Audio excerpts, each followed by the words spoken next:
পৃথিবী থেকে যেদিন বিদায় হয়ে যাবে, আম্মা জান আয়েশা বলেন, চাদর দিয়ে নবীজিকে আবৃত করে ডেকে রেখেছি। হঠাৎ করে আমি তাকায় দেখি আল্লাহর নবী চাদরের ভিতরে একটা হাত একবার গোটায়, হাতটা আবার লম্বা করেন, পা এভাবে গোটায় আবার পা লম্বা করেন। যে আমরা খিঁচুনি যে শুরু হয়, সাকাত আরম্ভ হবার সময় দেখবেন এমন কিছু টানা ইচ্ছা শুরু হয়। আমরা ঘুমো ধরে লিখে না গেছে। আম্মা জান আয়েশা বলেন, আমি আপনি বিশ্ব নবীর শরীর মোবারক থেকে চাদরটা একটু উঠালাম। কেন এমন শুরু করে দিয়েছেন? নিষ্পাপ নবী, আল্লাহর নবী মাসুম, আল্লাহর নবী বিশ্ব নবী যিনি, উনি হলেন আল্লাহর পরে ওনার সম্মান তামাম পৃথিবীর ঊর্ধ্বে কারো সাথে তুলনা হয় না, এর মধ্যে কোনো সন্দেহ নাই। কিন্তু লক্ষ্য করে দেখুন, আম্মা জান আয়েশা সিদ্দিকা রাদিয়াল্লাহু আনহা বলেন, পৃথিবীর মানুষেরা রে, আমার ধারণা পাল্টে গেল। আমি যেই মাত্র আল্লাহর নবীর শরীর মোবারক থেকে চাদর সরালাম, এমনি তাকায় দেখি নবীজির মাথা মোবারক থেকে নিয়ে পা মোবারক পর্যন্ত এমন কোন পশম মোবারক নাই যেখান থেকে আল্লাহর নবীর ঘাম বের হয় নাই। আমার ধারণা পাল্টে গেল। নবী যদি রহম, তাহলে আল্লাহ যে বলছেন কুল্লু নাফসিন যায়িকাতুল মাউত, এই আয়াত 100% ঠিক। একটু জোরে কোন না। হঠাৎ করে নবীজি ডেকে বলেন, হে ফাতেমা, দরজার দিকে তাকে দেখো গো মা, কে যেন সালাম দেয়, বারবার পারমিশন চায়। হযরত ফাতেমা রাদিয়াল্লাহু আনহা দরজার দিকে তাকালেন।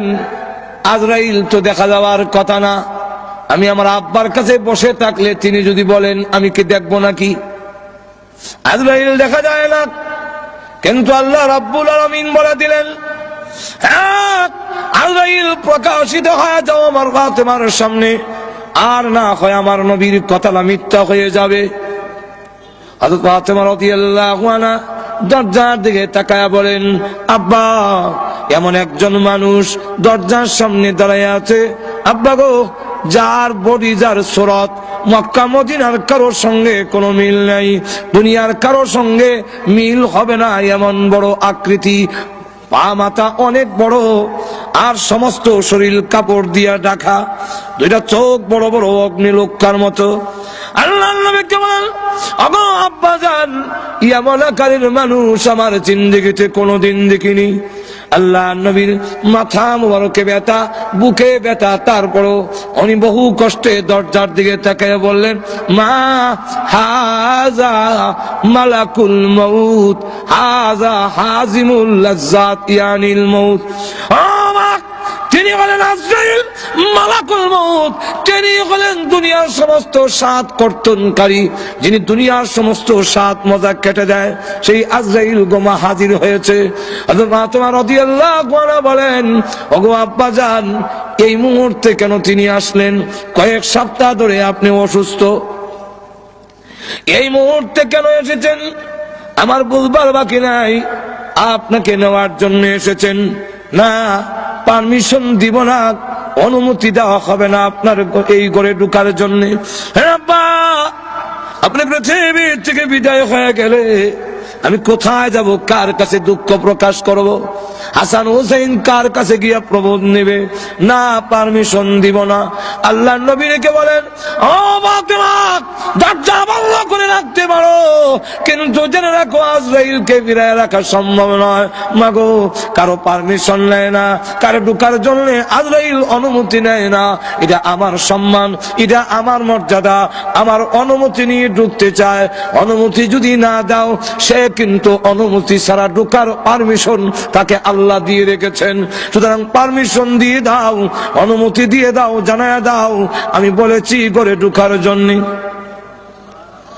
আজরাইলকে যখন অনুমতি দেওয়া হলো, তিনি এসে বলেন, আসসালাতু ওয়াসসালামু আলাইকা ইয়া রাসূলুল্লাহ, আল্লাহ আমাকে পাঠিয়েছেন আপনি যদি যেতে চান গো আপনাকে নিয়ে যাব, থাকতে যদি চান আল্লাহ হায়াত বাড়ায়া দিবে, কোনটা করবেন? আল্লাহর নবী বলেন তুমি অপেক্ষা করো, যাব কি যাব না এখন বলবো না, হাত্তা ইয়াতিয়ানি জিবরাইল, জিবরাইল আমার কাছে আসার আগ পর্যন্ত তুমি অপেক্ষা করো। জিবরাইল আসার পরে আল্লাহর নবী ডেকে বলেন জিবরাইল, আজরাইল বলে আমার নাকি যাওয়ার সময় হয়ে গেছে, তোমার মতামত কি? জিবরাইল আলাইহিস সালাতু ওয়াস সালাম তখন কোরআন শরীফের একটি আয়াত তিনি পড়লেন, ইন্নাকা মাইতুন ওয়া ইন্নাহুম মাইতুন। ওগো নবী, আল্লাহ আগেই বলেছেন আপনিও মরণশীল, তারাও আপনার দুশমনরাও। আমার মা বুঝেনি কেন? কিছু হা না কর না কেন? রাসূলকে বলতেছেন ইন্নাকা মাইতুন ওয়া ইন্নাহুম মাইতুন, আপনিও মরণশীল, আপনার দুশমনরাও মরণশীল। আল্লাহর নবী বুঝে ফেললেন জিবরাইল ইঙ্গিত দিয়েছে চলে যাওয়ার জন্য। নবীজি কান্দেন। জিবরাইল ডেকে বলেন ইয়া রাসূলুল্লাহ, ইয়া হাবিবাল্লাহ, আপনি আপনার বন্ধুর দরবারে যাবেন, রফিক আলা, পরকালে আপনার নাজ নেয়ামত ইহকালের চাইতে আরো অনেক বেশি। ওগো নবীজি, সম্মান বেশি হবে, আপনি কান্দেন কেন? নবীজি বলেন জিবরাইল, আমি আমার জন্য কান্দি না। কার জন্য কাঁদছেন? ফাতেমার জন্য। ফাতেমাকে আল্লাহ আগেই তো আপনার মাধ্যমে সুসংবাদ দিয়েছেন জান্নাতের সর্দারনি হবে। নবীজি বলেন না, আমি ফাতেমার জন্য কান্দি না, হাসান হুসাইনের জন্য কান্দেন। হাসান হুসাইনকে সুসংবাদ দেওয়া হয়েছে তারা জান্নাতের যুবকদের লিডার হবে। নবীজি বলেন না, হাসান হুসাইনের জন্য কান্দি না, কান্দি আমার গুনাহগার উম্মতের জন্য। জিবরাইল বলেন হুজুর, উম্মতের জন্য কান্দার দরকার নাই।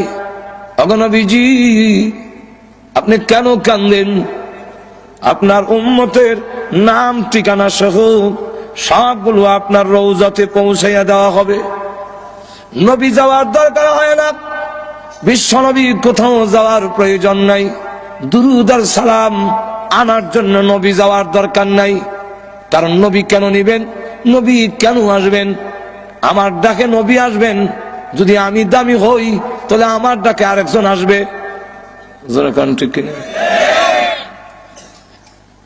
হুজুর যদি ডাক দেখে এদিকে আইব, এখন কি আপনারা কইবেন মিলে হুজুর এদিকে? যার দাম বেশি ওনারা ডাক দেয়া কখন জানাবেন আপনি আয়া নেন। আল্লাহ নবীর সম্মান বেশি, নবীকে বলা যায় না নবী আসেন আয়া নেন দরুদ সালাম।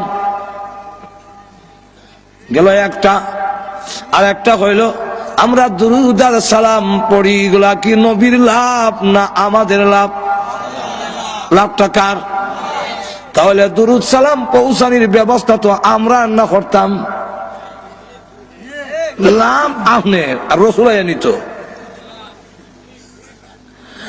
আমার লক্ষ্য করে দেখুন, আল্লাহ নবী বিশ্ব নবী রাহমাতুল লিল আলামিনকে জিবরাইল আলাইহিস সালাতু ওয়াস সালাম বলতেছেন ইয়া রাসূলুল্লাহ, ইয়া হাবিবাল্লাহ, আল্লাহর নবী গো, কান্নার দরকার নাই, আপনার উম্মতের দুরূদ আর সালাম পৌঁছাইয়া দেওয়া হবে। আমিও আছি। একজন ফেরেশতা আল্লাহ তৈরি করে রেখেছেন, পৃথিবীর যতগুলো মাখলুক আছে, আম্মার ইবনে ইয়াসির থেকে বর্ণিত হাদিস, ওই ফেরেশতার ততটা কান আছে, পৃথিবীর যেই কোনো জায়গায় যেই কোনো লোক যদি দুরূদ পড়ে তার বাবার নাম, দাদার নাম, সদ্য গোষ্ঠীর নাম সহ ঠিকানা সহ মুহূর্তের মধ্যে আল্লাহর নবীর কাছে পৌঁছাইয়া দেওয়া হয়। নবী নেওয়ার দরকার নাই। নবীজি কান্দেন না, আপনার উম্মতের সংবাদ আপনি পেয়ে যাবেন, এটাও তো আল্লাহ আগে আপনাকে জানাইয়ে দিয়েছেন। নবীজি ডাক দেবেন জিবরাইল, উম্মতের সংবাদ পাবো কি পাবো না এই জন্য কান্দি না জিবরাইল। সন্তান যদি ইংল্যান্ড থাকে আর ভালো অবস্থানে থাকে তাহলে সংবাদ না পাইলো মা বাবার মনটা কিছু হইলো শান্তি থাকে।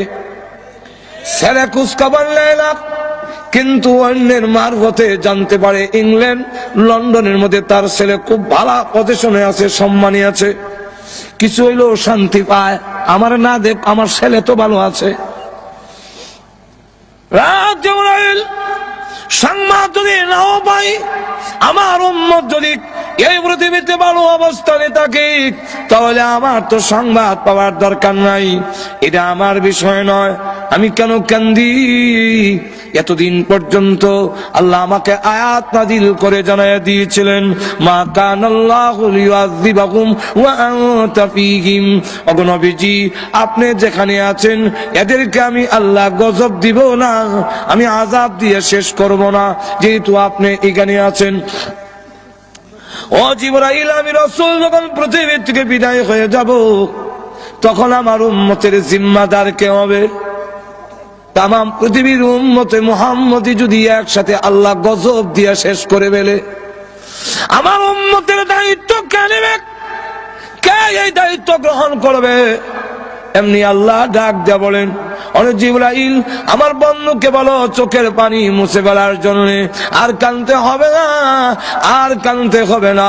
এখন থেকে আনা কাফিলুম মিনহুম, আমি স্বয়ং আল্লাহ তার উম্মতের জিম্মাদার হয়ে গেলাম।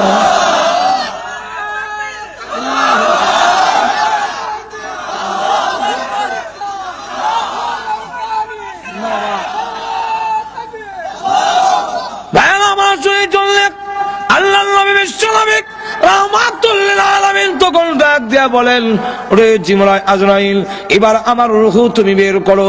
এমনি জিবরাইল আজরাইল যখন নবীজির সিনা মুবারকে হাত রাখলেন, ফি কবজির রূহিহি, রাসূলের রূহ মুবারক কবজ করবেন।